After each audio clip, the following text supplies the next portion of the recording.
Thank you, Speaker. Currently, the executive powers do have constraints, and those constraints are a concurrent resolution from the House and the Senate, as we all know, because we've been hearing it since last March. We've also all been hearing since last March from folks in our districts and outside of our districts that they wanted to see something done. They wanted to see something, anything, to indicate that there was a heartbeat in one of the three separate but co-equal branches of government. And we failed to do that for a very, very long time. And that created a lot of cynicism and a lot of upset Rhode Islanders on top of already being scared. I mean, we have to be honest here. 180 days is 6 months. We are, for half of a year, entertaining that we don't have to act for 6 months, for a half of a year.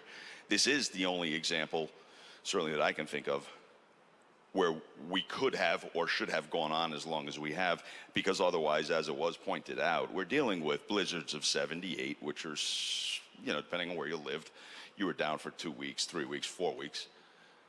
Hurricanes, tropical storms, etc. The superstorm in 2012, I think my town was down for 2 weeks, infrastructure-wise, with electricity. Those are Rhode Island emergencies. So I think what we're doing here is posturing. We've heard all of our constituents complain, you guys have to exercise your authority. You have it. You're the only people who can control it, who can bring this in. And we played deaf, dumb, and blind. And now we're flexing our muscles de facto, saying, oh, all right, well, we're doing it now. We're putting in this big mechanism that we're going to be able to use to stop this abuse of power. We'll appreciate your thanks at a later date. But really, we're not doing anything. We're really not, except for in 100 and something years when the next viral outbreak occurs, or whenever it occurs, and it goes on beyond that typical 30-day window of a Rhode Island natural disaster. So we're really not achieving anything here except sending a message that really has no teeth. But I think, again, it should be 45 days. I advocated for that. The compromise was 90. 90 days is 3 months. What can't we get through in 3 months? Thank you.